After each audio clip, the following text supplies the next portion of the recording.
Welcome everyone to Frost Gamingverse. So you've all come here to modify your Fallout 4. Well, it's a good time to start considering the new series on Prime just recently came out. And I really thought it would be a good idea to try something a little different, hence why I've got the camera out, and yeah, let me know in the comments if that works better for you. Let's not waste any more time. First off, go and download the necessary mods in the description. Head over to Mod Organiser 2, select it, go to Files, go to Manual Download, and save that in a location you can easily find. Move back over to F4SE, select the link, and make sure you download the latest version 0.6.23 and save. Once you're done with that, head back, select Root Builder, go to Files, and make sure you select Manual Download, not Mod Manager Download. Once that's downloaded, select Save. Alright, once you've downloaded all three files, you need to find a location where you can work from and something that is easy for you to find. I'm going to make a folder inside my modding folder, and I'm going to name it Fallout 4. Alright, inside Fallout 4, you should drag each of these files across. Once you have the files across, simply go and double click Mod Organiser 2. Select Yes at the prompt and say I accept the agreement. Next. Now, when choosing a location, go back to the location of the modding file that you've just created, which I named Fallout 4. Go in there, so make new folder and let it say MO2. Click OK. Say next. Once that is done, leave it on recommended install, select next. Select next again. Create a shortcut if you would like, say next, and click install. Wait for the installation process to complete. Once that is complete, we'll move on to the next section. Launch Mod Organiser. Alright, at this screen, select Create New Instance. Select Next, create a portable instance, scroll down, browse, find your Fallout 4 installation, which should be under your Steam folder. Fallout 4, select folder. Use profile specific game any files, select. Use profile specific save games, select. Click Next, leave at default, click Next, and finish. Now your Mod Organiser 2 should launch. First time users might encounter a slightly different page, so all you have to do here is click Import Nexus Categories. And on the following pop-up, click Yes. Okay, once it's launched, you can go ahead and close it for now. We'll come back to this later. Okay, go ahead and navigate back to your modding Fallout 4 folder and make a new folder named Downloads. Inside this folder, you can move the downloads that we had earlier over here. Go ahead and head to your downloads folder that you made and copy Root Builder.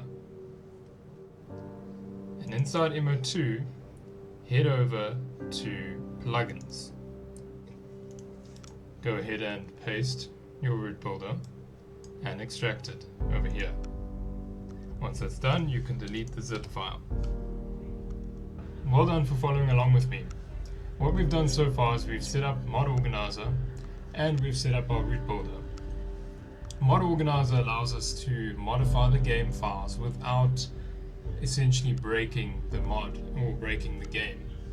And Root Builder allows us to access the root folder files and allows us to have a little bit more freedom with what we'd like to do, such as installing EMBs for graphics and lighting, or reshades. Anything we want can all be managed from Mod Organiser. Now, one of the basic mods that we need in order for 90% of the mods on Fallout 4 to actually work is what we call Fallout Script Extender.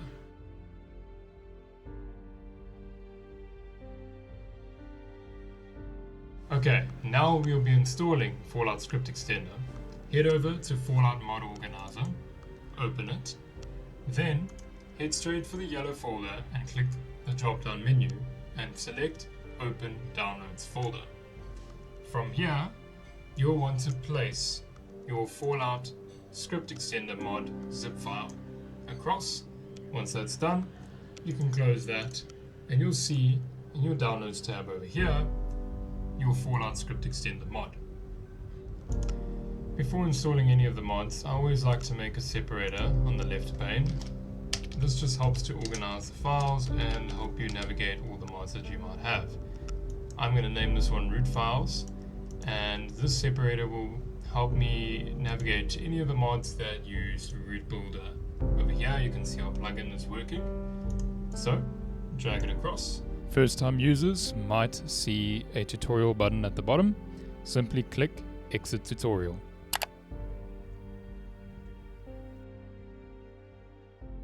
And now we come to a little bit of a challenging part, but it looks more daunting than it actually is. Just follow along with me, you'll be fine. Firstly, you'll notice the content of the data does not look valid. Don't worry about that, it's not a big issue. Just turn off the what's new, turn off the readme, turn off the src, go to data, create directory, name it root. From here, move the files that are remaining into the root directory, right click data, set as data directory, and you should see there it's going green, which means you're all good. Click OK and continue. Now, for some reason the name of my folder has come out as nothing. What you can do there is you right click, say rename mod, go over here and just write F4SE, standing for Fallout 4 Script Extender. Next up, just so that you can ensure that everything is working, run your Fallout 4. And over here, you'll see either start Steam or continue without starting Steam. If your game is a Steam install, I recommend clicking the first option. If your game is not a Steam install, click the second option. And once the game starts up, you can close it. Then we're going to make a new launcher for the script extender. Trusty Alt F4 over here. Okay, so now that we're on here, go to edit. From here, add from empty file. Now we got to navigate over to our modding folder that we had earlier under MO2 and search for the file called mods. Over here, F4SE, root, F4SE underscore loader, open. Once you have that, click apply and then select OK. From here, run F4SE loader. If everything comes up correct, you should see a black box and then your game will start. Once the game starts, you can use a trusty Alt F4. So the reason why we have installed F4SE is to allow other mods to work off of it as a framework. This gives a lot more freedom to the types of mods that you can install, and it is pretty much a prerequisite to anything that you're going to use.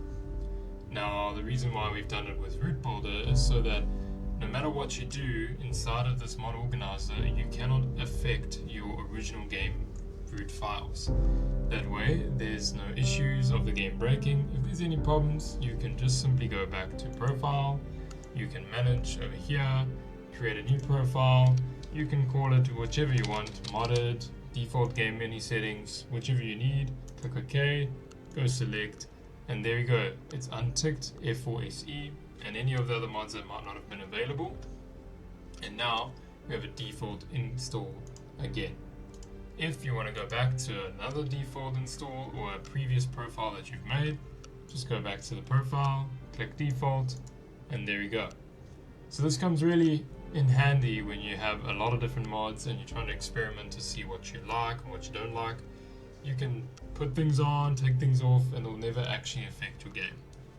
So we've just completed part 1, which was all about getting your Mod Organiser set up and ready for the more interesting mods such as graphics overhauls, flora, fauna, all the different types of interesting mods that you get to play around with now.